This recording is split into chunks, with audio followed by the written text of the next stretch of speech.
Well, this time around on Project 68 Firebird, the Great Pumpkin, we're going to rip the floor pan out of this car. I'm hoping to get it done in less than an hour.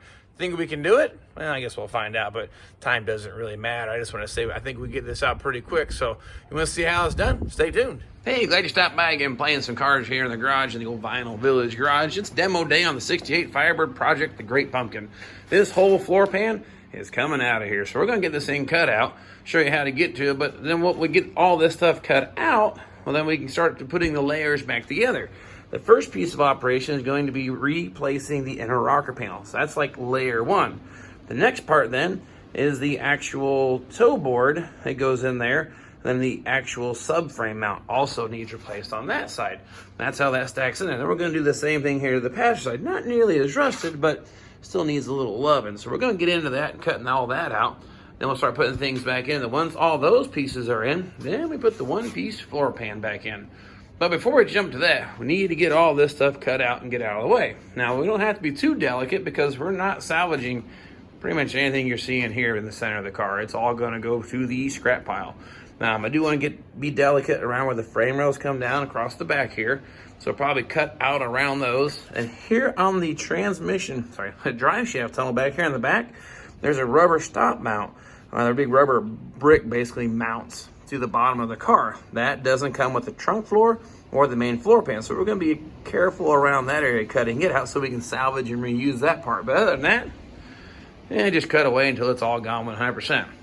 And if you missed the video, you see these jack stands and you see a bubble level. That was the video prior to this one. How to get this thing set up before you start cutting. Please definitely spend some time in investigating that video first for learning how to get things set up before you start cutting, because this has quite a bit of prep work, even though it doesn't look like it. But next thing is cutoff wheel, sawzall, big hammer, and a lot of luck, and this thing's going to come out of there. I'm going to give you the quick typical rundown of all the tools you're going to need to get this job done. Here's your spinning wheel of fortune here with the Wi-Fi guard that you can't see, but I assure you that it's perfectly safe. Well, nonetheless, use at your own risk. Do what I do at your own risk. I could say that, being that I advise keeping the guard on this. I just kind of roll the wheel of fortune here and hope that it doesn't blow up in my face. I haven't had it happen yet, but it could happen. So use good judgment on operating those. So I know I probably should, and you probably should tell me, John, it's not a great idea. But anyway, cutoff wheel. Sawzall with a preferably good durable blade because we're going to do some heavy cutting. This is a framing hammer, as we've discussed in some previous episodes. An air hammer with a wide chisel bit to pop the spot welds. These cars, I tell you, most of the time they just pop apart with a little bump from one of those. And then the brick, just because it's a brick. But the idea, what we're going to do is get in here. I'm going to have to cut that rocker panel apart. Now, I've already done the outer rocker, so that guy's going to cut real quick. So I'm just going to cut that inner rocker right there above that line. That's going to drop that out. I'll probably cut the transmission hump right there, and then we'll come back and peel that layer back. And then we'll cut around the frame rails back here in the back. But I think I'm going to start off with my favorite tool here, the Sawzall, and see if we get this thing going that way.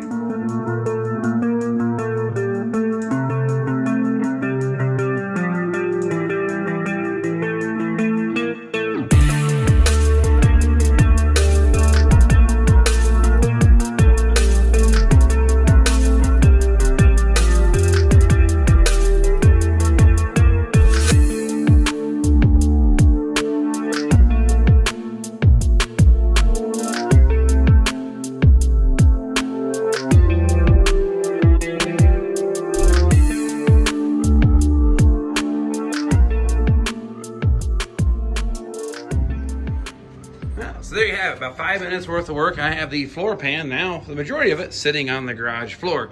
Now you can actually see the inner rocker panel has been removed. You can see our outer rocker panel looks all pretty and shiny. Now I can paint the inside. That was the other secret that I didn't want to share right off the bat, but I do the outer first, and I can paint up inside where I welded it and prevent corrosion. So that's probably another reason why I did the outer first, for structure. Then I can also paint it and seal it up. So when I finish all the inner work, I don't have to worry about corrosion building up inside of that. So now this is exposed. I can take my little air hammer, pop all those little spot welds out, get that out of the way. Probably just cut this in half, but all of this is now actually considered trash. The only thing I'm going to salvage is the bracket here for the center console. So the next thing after I get that cleaned up and this out of here and that off there, we'll start working the bits of that floor pan out of there. Then we can actually look at the inner rocker, but I made real short work of that one. Get you in here close and personal if you've never been inside of a car that no longer has a floorboard in it. Get you a little better view of what's happening. This is one of the things you're going to have to replace. we're gonna work on getting this inner rocker panel out. So this is the part you kind of saw in probably the other videos. Well, this is the part that actually supports to the floorboard. Then right behind this is where it mounts to the subframe. So this is a vital piece of structure that obviously has some issues. We're gonna have to replace that. And then we've got the toe board. So once we get everything torn out, we're gonna get this out of the way. You put the inner rocker in first. That's step one. Next thing we're gonna then install would be the toe board. And then you slide this piece up and weld it into place just the same. Then we've actually got all your two layers back together here and ready to install the floor pan. I gotta trim this back, but now you can see the nice new inner rocker panel. No rust whatsoever, it looks great. You can see some of the rust that we're combating on this extra rocker panel. There's a big rust spot. That's why I had to cut that all out. Then we get to the passenger side, it wasn't nearly as bad yet, but you can see the rust festering in between the panels. So this is why I need to replace the inner rocker on the passenger side, because that pinch weld, well, it was starting to fill full of corrosion. The only way to get to it is take it all the way apart if you want a car that's gonna last a long time. By the time you get back here, this is actually pretty normal, not too bad off. So I may not replace the rear part of the rocker. I may only do like the front section like I did on the other cars, but we'll know a little more about that detail by the time I get the rest of this floor out. If there's any kind of rust back here, we may go ahead and do the whole thing. Or when I cut the front out, if there's a bunch of rust inside the rocker panel, I may cut it out so I can paint the inside of the outer rocker panel while I got the car torn down to help, prolong the life of the car. But the next thing I'm gonna start working on is getting this floor here on the back of the car cut out and broke loose, because I want to salvage these fender wells because they're in fantastic shape. So I need to separate the floor, which I can trash it, remove it from the fender well, and keep those because they're in fantastic condition. But one of the things I like to use is my air hammer to pop these spot welds loose. You don't have to drill them out on these old cars. I'm about to show you here, so let me grab my air hammer.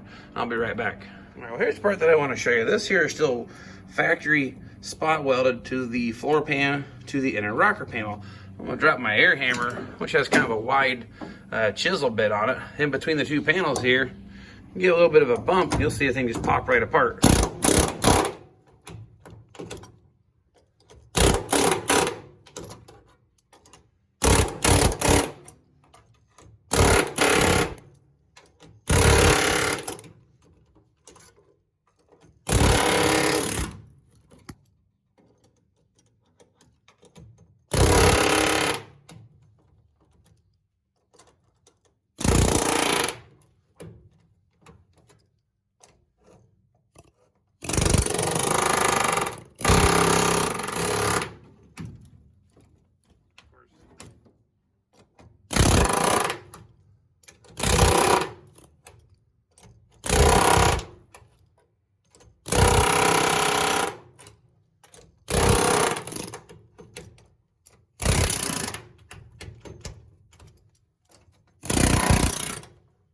Now you're starting to see some daylight between the two panels here.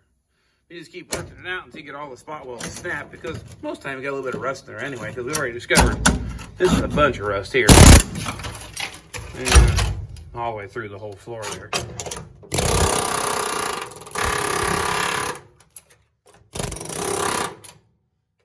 doing the same.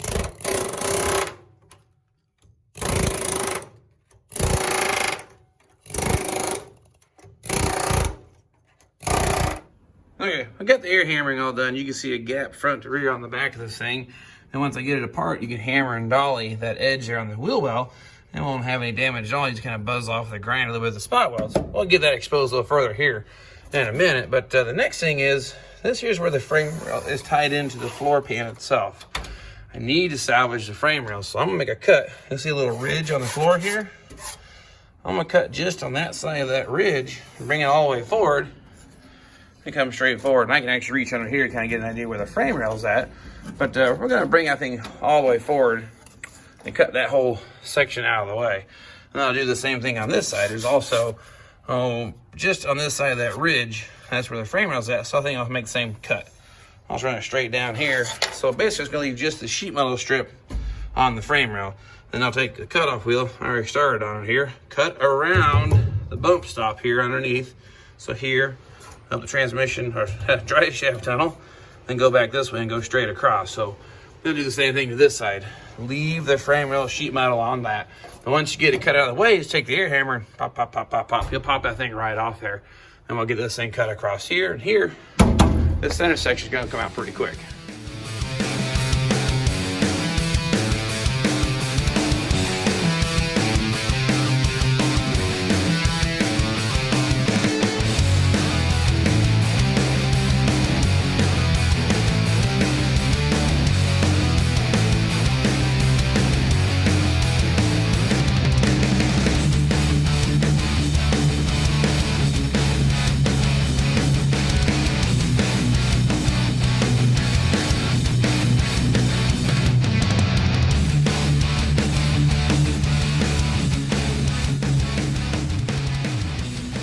figured this might be a little bit of a useful tip. Obviously, you can get the cutoff wheel in here and get the majority of the cuts done, but when you got to make a deeper cut, I think that's why I keep the saws all around. Like in this case here, I don't want to cut up my fender well, so I'll drop the saws all in here and let it finish this cut. That's the nice thing about the cutoff wheel. It's about the right width for the blade to go through. Now, as you can see, if I pull the trigger, I can actually work that thing through and get it cut the rest of the way out. But unfortunately, I can't hold the camera and cut at the same time. But you get the idea. You get one of those blind spots, or you need to get through. You got to get through 2 layers, like it was here. You want to cut this layer and this layer. The cutoff wheel is not quite long enough. Well, drop the saws all in there and cut it in half. So that's how I get that job done. I got most of it all spot wells popped out here now. These little side pieces won't take much. Probably a little framing hammer action. Probably. Now, okay, yeah, knock that thing out of there. But starting to see here, there's some rust through on that inner rocker back here in the back. So I think it's probably in our best interest, since I have the panel, we'll go ahead and replace the entire inner rocker here on the passenger side, just the same as we're going to do on the driver's side. So keep the car really good and uniform, because this is technically the frame of the car, so probably not a bad idea. And we'll do the same thing here, hopefully, to the driver's side. Oh, there goes part of it. Must still be stuck down there somewhere. Maybe the spot well's still hanging on for dear life. Just won't want to give up. So I'm going to hit that a couple more times with the air hammer, but I think there's a little spot in there. Just still hung up, but just about got that ready. Well, there you have it for the most part. Now, these frame rails, I said, they're kind of exposed at this point, but the next thing is you just get the air hammer in here and start peeling it back kind of like an onion. It'll peel off just like the factory spot welds did here. I'm going to show you on the fender well here is what I was talking about. These are the factory spot welds. Now, that's still part of the floor pan I got to peel off, but you can tell I didn't even damage the outer quarter. The inner wheelhouse, the metal here, it's actually still in really nice shape. Just kind of buzz off a little bit of the spot welds, hammer and dolly that thing back flat. That's ready to weld back onto your new floor pan. And the side on this here didn't give it much of a fight. This is all rusted out and gone, the inner rocker panel. So a lot of rust festering in this car that I didn't really see initially, but that's what happens on these old cars. That's why we're replacing these panels to this extreme. But we'll go ahead and treat that with some weld-through primer, rust converter, etc. to slow the rust down on that. But you can see the screws holding it together. And we'll come back and take those out and plug weld that. But the title of this video was Cutting a Floor Pan Out in Under an Hour. Well, I have just barely over an hour. And as you can see, I no longer have a floor in this car whatsoever. Now I've got one heck of a mess. Trip hazards and rust and dirt and crud. But air hammer, sawzall, went through 2 cutoff wheels, did a pretty good conserving resources on that one, and it didn't blow any up in my face either, so even better. But now we've got everything exposed. Now I can replace and service that inner rocker panel, repair the toe board here on both sides, and the inner rocker panel on this side, and then keep working my way back. I'm going to drop the trunk floor out of this car here, but I think first we're going to get the inner rockers back in sort. Well, there you have it. The next video is going to be replacing these inner rocker panels. Now they're exposed. We can see them for what they really are, and they're not good. I kind of anticipated that. That's why I ordered them. I have them. I was maybe going to section them, but I'm pretty sure I'm going to replace them full length end to end and replace them as an assembly. I think that's going to be the best thing. And that's all you can see how it is done, just the same. Then after that, we'll work on the toe boards and the torque box here in the front where it mounts the subframe, and then work my way to the back of the car, pull the trunk floor out of it, etc., and so on.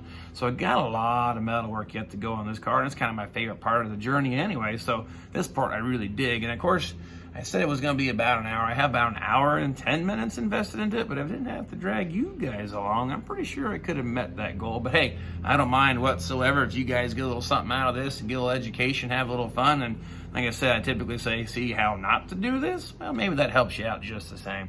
But anyway, I have said enough. I'm going to go inside, find me something to eat. It's not dark yet, but I met my goal for this evening, and I'm going to call it quits and have some fun and hang out with the family for a bit, because they're just as important too. Don't forget that, guys. So anyway, appreciate you following me on the journey. I'll grab the camera, get you guys back out here for the next part of it, and we'll see you then.